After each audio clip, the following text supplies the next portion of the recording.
ज्ञानतिमिरन्दस्य ज्ञानञ्जनशलाकया चक्षुरुन्मिलितं येन तस्मै श्रीगुरवे नमः। श्रीचैतन्यमनोभीष्टं स्थापितं येन भूतले स्वयं रूप कदा मह्यं ददाति स्वपदान्तिकम्।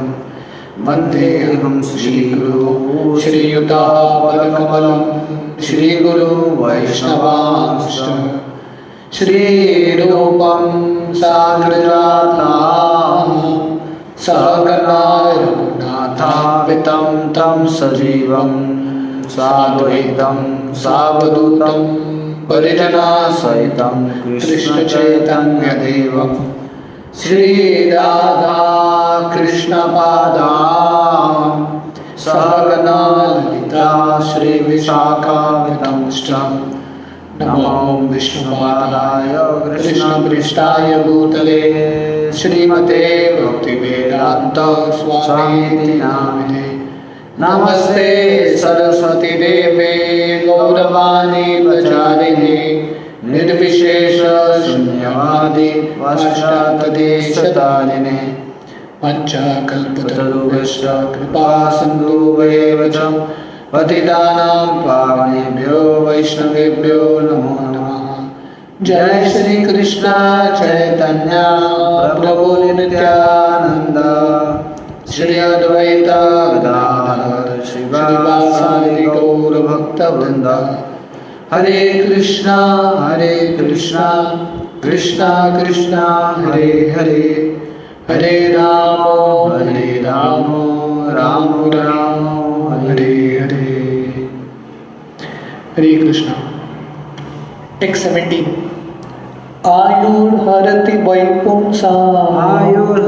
वैपुंसाम् उद्यन्हस्तं चयन्नसो तस्यर्थे यच्छनो नीता उत्तमश्लोकवार्तया। Translation. Both by rising and by setting, the sun decreases the duration of life of everyone except one who utilizes the time by discussing topics of the all good personality of Godhead. तो यहाँ पे शौनकादि ऋषि बता रहे हैं आयु हरति वैपुंसाम, हर एक व्यक्ति का आयु घटता जाता है। कैसे? उद्यन अस्तम चयन असो, जब सूरज का उदय होता है और सूरज का अस्त होता है, सूर्यास्त होता है, उस समय दिन के अंत में हर एक व्यक्ति का समय आयु घटता है। तो सूर्यास्त का मतलब एक दिन कट गया जिंदगी में से। पर जो लोग भगवान का कथा का श्रवण करते हैं, उनका जो समय है भगवान के कथा में लगाते हैं, ऐसे लोगों का आयु घटता नहीं है, बल्कि ऐसे लोगों को शाश्वत जिंदगी की प्राप्ति होती है। तो यहाँ पे इसलिए शुभदेव शौनकादि ऋषि बता रहे हैं हमको कृष्ण कथा सुनना है, क्योंकि ये समय का सही उपयोग है। Purport. This verse indirectly confirms the greater importance of utilizing the human form of life to realize a lost relationship with the Supreme Lord by acceleration of devotional service. तो ये जो श्लोक है ये हमको बताता है कि कैसे मनुष्य जिंदगी बहुत महत्वपूर्ण है। भगवान के साथ हमारा जो संबंध है वापस स्थापना करने में भक्ति के माध्यम से। Time and tide wait for no man, तो इंग्लिश का एक सेइंग है, समय और समुद्र की लहरें किसी के लिए रोकते नहीं है। तो ये चलता रहता है। जैसे समुद्र की लहरें आते रहते हैं, वैसे समय ही चलता रहता है। इस समय को कोई रोक नहीं सकता। So the time indicated by the sunrise and sunset will be uselessly wasted if such time is not properly utilized for realizing the identification of spiritual values. तो इसलिए समय जो सूर्य की उगम और सूर्यास्त से समझ में आता है कि समय निकल रहा है। अगर हम ये समय का प्रयोग नहीं करेंगे भगवान की भक्ति में, तो ऐसा जो समय है और ऐसा जो मनुष्य जिंदगी है वो व्यर्थ में जाएगा। Even a fraction of the duration of life wasted cannot be compensated by any amount of gold. तो जिंदगी का थोड़ा भी क्षण, थोड़ा भी समय व्यर्थ हो गया, हम सोना गहना कुछ भी देंगे वो समय वापस नहीं मिलेगा। इसलिए धन से ज़्यादा महत्वपूर्ण है समय। हम समय को कैसे इन्वेस्ट करते हैं, निवेश करते हैं, वो बहुत महत्वपूर्ण है। Human life is simply awarded to a living entity so that he can realize his spiritual identity and his permanent source of happiness. तो मनुष्य जिंदगी दिया है भगवान ने जीवों को, ताकि मनुष्य जिंदगी से हर एक व्यक्ति अपना आध्यात्मिक स्वरूप, उसका साक्षात्कार प्राप्त कर सके और जो शाश्वत आनंद है उसकी प्राप्ति करे। इसलिए ऋषभदेव अपने पुत्रों को बताते हैं कि बाकी जो इंद्रिय भोग के सुख हैं पशुओं को भी मिलता है, तो मनुष्य जिंदगी भगवान ने दिया है तपस्या करने के लिए, और ये तपस्या से ऊंचा जो सुख है, ब्रह्म सौख्यम तो अनंतम, जो ऊंचा सुख है वो प्राप्त करने का अवसर। But he is vainly seeking happiness in the material atmosphere. तो मनुष्य को ये मनुष्य जन्म मिला है ताकि हम जो आध्यात्मिक आनंद है उसकी प्राप्ति करें, पर वो छोड़ के हम पशु की तरह ये भौतिक आनंद के पीछे ही लगे हैं। और प्रॉपर यहाँ पे लिख रहे हैं, he is vainly searching for happiness in the material world. मतलब हम ढूंढते रहते हैं ये दुनिया में आनंद, पर ये दुनिया में आनंद किसी को अब तक मिला ही नहीं है। क्योंकि भगवान ने, जिसने ये दुनिया को बनाया है, भगवान ने बताया है कि दुक्खालयम अशाश्वतम, ये दुनिया में कहीं पे भी सुख का आनंद नहीं है, सिर्फ दुख ही दुख है। फिर भी हमारा जो बुद्धि विकसित नहीं होता और ऐसे भौतिक आनंद के पीछे हमारा समय व्यर्थ करते रहते हैं। जैसे वो उदाहरण देते हैं, वो कस्तूरी मृग तो पूरे जंगल में ढूंढ रहा है, वो जो कस्तूरी का जो सुगंध है ढूंढता जाता है और ढूंढ ढूंढ के मर जाता है, उसको सुख की प्राप्ति नहीं होती। पर उसको पता नहीं है कि वो जो खुशबू है, सुगंध है, उसके नाभि से ही आ रहा है। जैसे और एक उदाहरण देते हैं, एक व्यक्ति था जो, उसके पिताजी गुजर रहे थे, गुजरने से पहले उसके पिता ने बोला है, मैंने तुमको कहीं पे धन, बहुत सारा धन रखा है, खजाना। तो उसके पिताजी गुजरने के बाद ये लड़का घर छोड़ के निकलता है, पूरी दुनिया में घूम के देखता है कि खजाना कहाँ पे है, खजाना उसको मिलता नहीं है और वापस मर जाता है रास्ते पे ही। तो ये लोग उसका जो शरीर है लेके आते हैं और घर के पिछवाड़े में दफनाने का प्रयास करते हैं, और जब खोदते हैं ज़मीन को घर के पिछवाड़े में, उनको वो खजाना मिलता है। तो ऐसा हमारा मनुष्य जिंदगी व्यर्थ हो रहा है। हम जो प्रेम ढूंढ रहे हैं, जो आनंद ढूंढ रहे हैं, वो हमारे हृदय में ही है, आत्मा के स्तर पे है। पर ये भौतिक रूप में आनंद ढूंढते ढूंढते हमको आनंद कभी मिलता नहीं है। A living being is constitutionally a spiritual spark of the complete whole, and his happiness can be perfectly perceived in the spiritual activities. तो जीव क्योंकि भगवान का अंश है, ममई वांशो जीवलोके जीवभूत सनातना, क्योंकि हम भगवान के अंश हैं, इसलिए हमको आध्यात्मिक जिंदगी में ही, भगवान के संपर्क में ही आनंद मिलेगा। The Lord is the complete spirit whole, and his name, form, quality, pastimes, entourage and personality are all identical with him. तो क्योंकि भगवान पूर्ण है, ओम पूर्णम अद पूर्णमिदम, क्योंकि भगवान पूर्ण है, भगवान के संबंधित जो उनके नाम हैं, भगवान के जो रूप हैं, गुण, लीला इत्यादि, वो सब भगवान से अभिन्न है। Once a person comes into contact with any of the above mentioned energies of the Lord through the proper channel of devotional service, the door to perfection is immediately opened. तो जब एक मनुष्य भगवान के संपर्क में आता है अलग अलग माध्यम से, भगवान के नाम के माध्यम से, कि कथा के माध्यम से, या भगवान के अर्च विग्रहों के माध्यम से, तब व्यक्ति का भक्तिमय जिंदगी शुरू होता है और उसका जो परफेक्शन, सिद्धि का जो द्वार है वो खुल जाता है। In the Bhagavad Gita 2.40 the Lord is explained that such contact in the following words. तो भगवद गीता के दूसरे अध्याय 40वां श्लोक में भगवान बताते हैं, endeavours in this devotional service are never baffled, nor is there any failure. A slight beginning of such activities is sufficient even to deliver a person from the great ocean of material fears.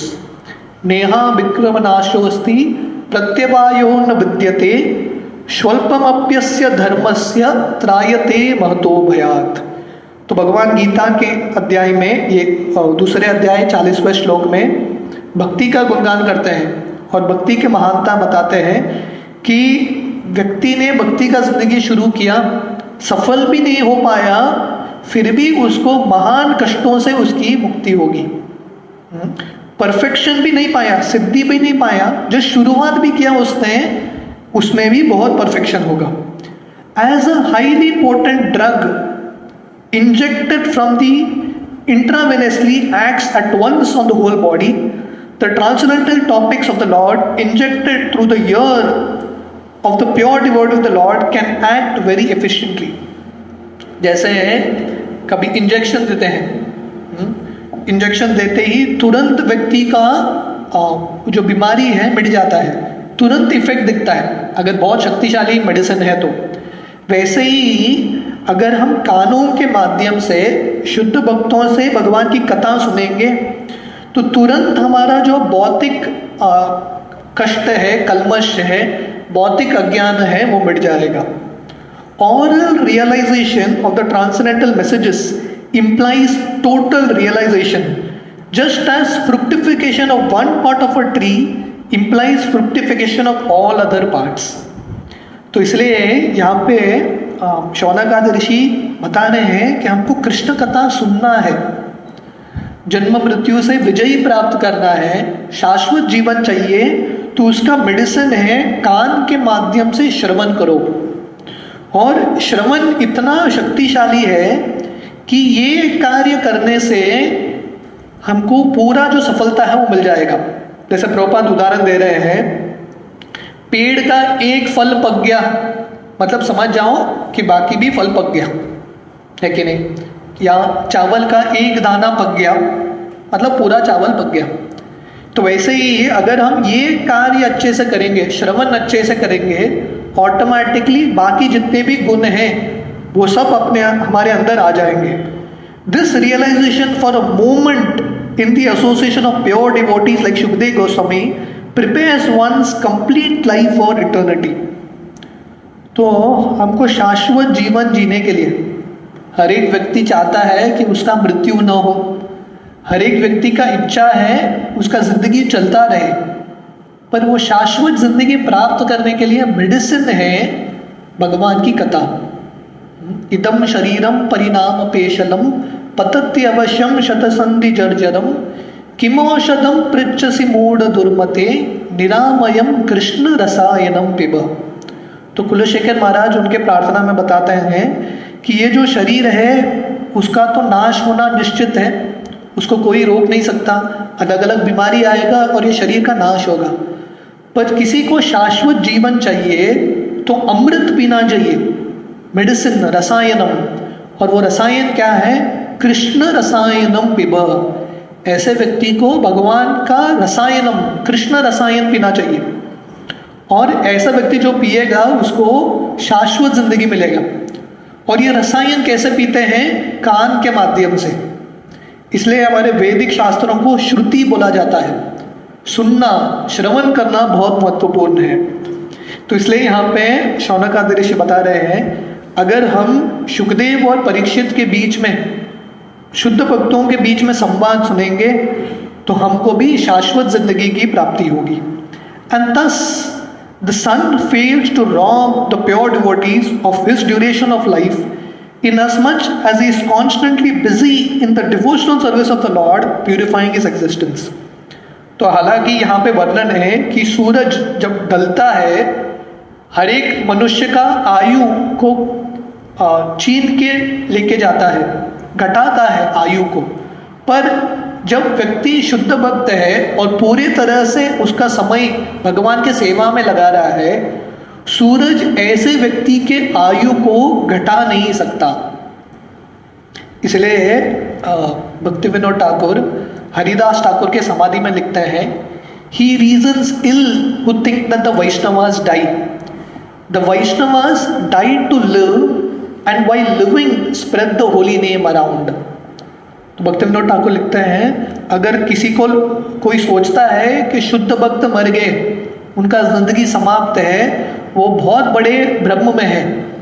उन्होंने सिद्धांत को ठीक तरह से समझा नहीं, क्योंकि भागवतम का सिद्धांत है जो व्यक्ति भगवान की सेवा में पूरी तरह से लगा है उसके मृत्यु के बाद उसका एक्चुअल जिंदगी शुरू होता है। तो ऐसे जो शुद्ध भक्त हैं एक्चुअल रूप में, सही रूप में अमर है। तो हर एक व्यक्ति को अमर बनना है। जैसे समुद्र मंथन के लीला में वो अमृत पीना चाहते थे, क्योंकि अमृत से व्यक्ति अमर बनेगा, पर वो अमृत से व्यक्ति अमर नहीं बनेगा। सही अमृत क्या है? कृष्ण कथामृत। हम भगवान की कथा सुनेंगे, उससे हमको अमरत्व मिलेगा। Death is a symptom of the material infection of the eternal living being. मृत्यु एक जिंदगी का सत्य है। जब जीव, शाश्वत जीव ये शरीर लेता है, उसका मृत्यु निश्चित है। जातस्य ही ध्रुवो मृत्यु ध्रुवम जन्म मृतस्य च तस्यम अपिहारम अर्थे न तुम सोचितम हरसि। तो भगवान गीता में बताते हैं अर्जुन को दूसरे अध्याय में, जातस्य ही ध्रुवो मृत्यु मृतम भगवान बताते हैं कि जिसका जन्म होता है उसका मृत्यु निश्चित है, और जिसका मृत्यु होता है उसका अगला जन्म निश्चित है। तो जो मृत्यु है एक सिम्टम है। जैसे अगर किसी को एक बीमारी होता है, कोविड होता है, उसके एक सिम्टम्स होते हैं, खांसी आता है, उसका जो टेस्ट वो निकल जाता है, अलग अलग सिम्टम है। वैसे ही क्योंकि हम ये भौतिक दुनिया में फंस गए हैं, हमको भगवान से अलग होके भोगने का इच्छा है, उसके वजह से ये भौतिक बीमारी हुआ है हमको, और उसके अलग अलग सिम्टम है, चिन्ह है, जन्म मृत्यु जरा व्याधि। Death is the symptom of the material infection of the eternal living being. Only due to material infection is the eternal living entity subjected to the law of birth, death, old age and disease. Prabhupada लिखते हैं कि हर एक व्यक्ति को normal life, जैसा है एक व्यक्ति हॉस्पिटल में है, हॉस्पिटल में उसको बीमार है, अलग अलग चिन्ह है, इसलिए उसको मेडिसिन दिया जाता है। पर व्यक्ति जब हॉस्पिटल से बाहर आएगा, जब ठीक होगा, तब उसका सही जिंदगी शुरू होता है। तो वैसे ही हमारा जो ये भौतिक दुनिया में जिंदगी है, ये शरीर है, ये सब बीमार अवस्था है। जो सही में स्वास्थ्य में है, आध्यात्मिक स्वास्थ्य में है, वो सब लोग आध्यात्मिक जगत में है। तो ये दुनिया में जो लोग हैं वो सब भौतिक रूप से बीमार है, और उसके अलग अलग चिन्ह हैं, जन्म मृत्यु जरा व्याधि। The materialistic way of pious activities like charity is recommended in the Smriti shastra as quoted by Srila Vishwanath चक्रवर्ती ठाकुर। विश्वनाथ चक्रवर्ती ठाकुर बताते हैं कि अलग अलग स्मृति शास्त्र में पुण्य कार्य का वर्णन है कि आप दान दोगे तो आपको अगले जिंदगी में उसका फल मिलेगा। तो ऐसे अलग अलग कार्य का वर्णन है। Money given in charity to suitable person is guaranteed bank balance in the next life. तो अगर हम किसी को दान देंगे, स्पेशली वो जो व्यक्ति जिसको हम दान दे रहे हैं वो भी योग्य है, तो अगला जिंदगी में हमारा बैंक बैलेंस, बहुत सारा धन रहेगा हमारे पास, गारंटी है इसका। Such charity is recommended to be given to a brahmana. तो ऐसा जो दान है ब्राह्मण को दिया जाता है. If the money is given in charity to a non-Brahmana without Brahmanical qualification, the money is returned in the next life in the same proportion. तो विश्वनाथ चक्रवर्ती ठाकुर बताते हैं कि अगर हम दान ब्राह्मण को देंगे तो अगला जन्म में बहुत सारा धन मिलेगा हमको. अगर हम दान जो योग्य नहीं है, उनके अंदर ब्राह्मणिकल गुण नहीं है, उनको देंगे तो अगला जन्म में जितना हमने दान दिया है उतना रहेगा हमारे पास. If it is given in charity to a half educated brahmana, even then the money is return double. तो वर्णन है कि आधा ब्राह्मण जिसके अंदर थोड़े बहुत ब्राह्मण के लक्षण हैं उसको हम दान देंगे तो ऐसे व्यक्ति को भी दान देने से अगले जिंदगी में दुगना पैसा मिलेगा हमको जितना हमने दिया है. If the money is given in charity to a learned and fully qualified Brahmana, the money is returned 100 and 1,000 times. And if the money is given to a Veda Parag, one who has factually realized the path of Vedas, it is returned by unlimited multiplication. तो अगर हम पूरे तरह से जिनके अंदर ब्राह्मण के लक्षण हैं उनको हम दान देंगे तो अगला जिंदगी में 1000 गुना ज्यादा धन मिलेगा.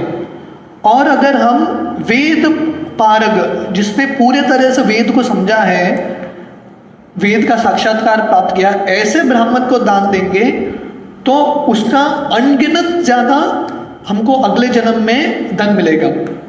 द अल्टीमेट एंड ऑफ वैदिक knowledge is realization of the personality of Godhead, Lord Krishna, as stated in Bhagavad Gita, Vedeshta sarver ahameva vedyo. तो वेद का अंत है, वेद का सार है कि भगवान को जानना. इसलिए भगवान गीता के 15वें अध्याय 15वां श्लोक में बताते हैं, वेदेष्ट सर्वेर अहमेव वेद्यो वेदांत कृत वेद विदेव चाहम. भगवान बताते हैं कि मैंने वेद की रचना की और वेद के माध्यम से मुझे जानना ही वेद का अंतिम लक्ष्य है. There is a guarantee of money being returned if given in charity regardless of the proportion. Similarly, a moment passed in the association of a pure devotee by hearing and chanting the transcendental messages of the Lord is a perfect guarantee for eternal life, for returning home back to Godhead. तो ये उदाहरण क्यों दे रहे हैं धन का कि अगर हम धन भी देंगे किसी को तो अगला जिंदगी में बहुत सारा धन मिलेगा, है कि नहीं. और खासकर जो ब्राह्मण है, पूरी तरह से वेद को जानता है, ऐसे व्यक्ति को दान देने से, धन देने से अगला जिंदगी में बहुत सारा धन मिलेगा. पर यहाँ पे धन की बात नहीं आ रही है. यहाँ पे शौनक आदि ऋषि बता रहे हैं धन से ज्यादा महत्वपूर्ण है समय. हमने देखा कि समय हाथ से निकल गया, जितना भी धन देंगे वो समय वापस नहीं आएगा. तो इसलिए जब हम समय बिताते हैं भक्तों के संग में और भक्तों के संग में हम श्रवण करते हैं कृष्ण कथा का, उससे इतना फायदा होगा कि हम धन छोड़ो, अगला जिंदगी में स्वर्ग की प्राप्ति छोड़ो, सीधा भगवत धाम जाएंगे जहां पे हमको शाश्वत जिंदगी मिलेगा. इसलिए जब रूप गोस्वामी ने भक्ति रसामृत सिंधु ये पुस्तक की रचना की तो उसमें शब्द आता है भक्ति रसामृत. अमृत का मतलब है वो पीने से जिसको व्यक्ति अमर जीवन की प्राप्ति होगी. और वो रस क्या है? भक्ति का रस.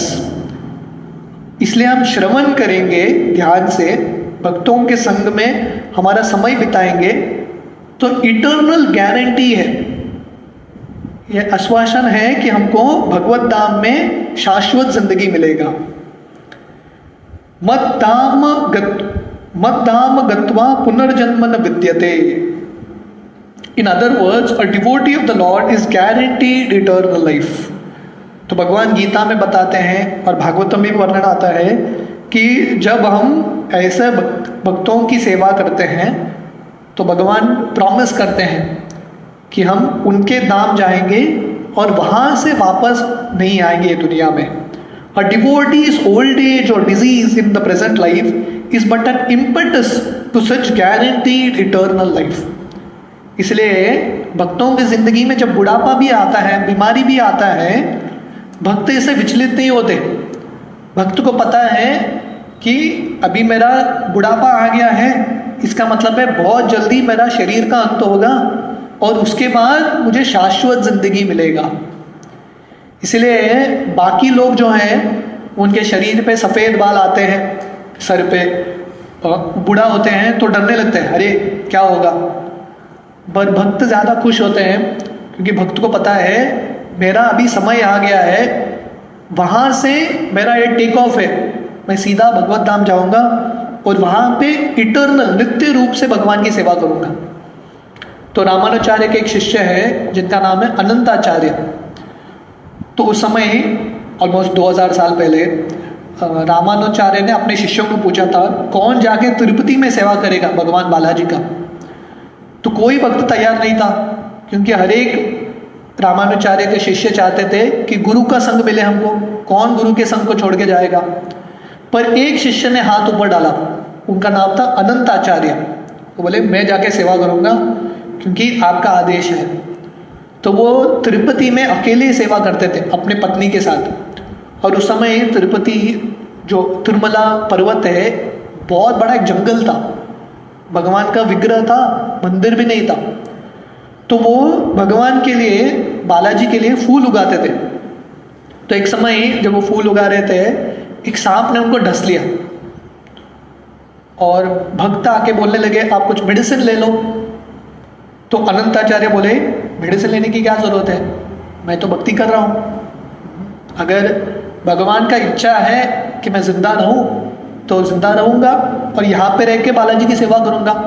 ये भी तो वैकुंठ है, तिरुमला तिरुपति वैकुंठ है, और मैं मर जाऊँगा तो वैकुंठ जाऊँगा और वहाँ पे भी यही कार्य करूँगा, वहाँ पे भी फूल अर्पण करूँगा भगवान को। इसलिए भक्त जो शाश्वत जिंदगी में कार्य करने वाला है, आध्यात्मिक जगत में जाके क्या करने वाले हैं, भगवान का कथा, भगवान की सेवा और भगवान का हरिनाम, वही कार्य हम यहाँ पे भी कर रहे हैं। इसलिए भक्त को फर्क नहीं है, भक्त जिंदा है कि उनका मृत्यु आता है, उनको कुछ फर्क नहीं है क्योंकि वो निरंतर भगवान की सेवा, भगवान का श्रवण कीर्तन करते रहते हैं।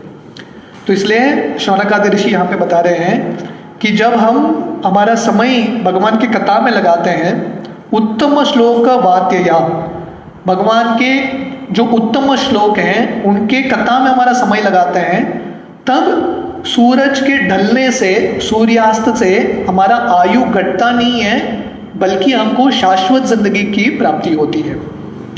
तो हम टेक्स्ट 18 से कल सुबह कंटिन्यू करेंगे। हरे कृष्ण।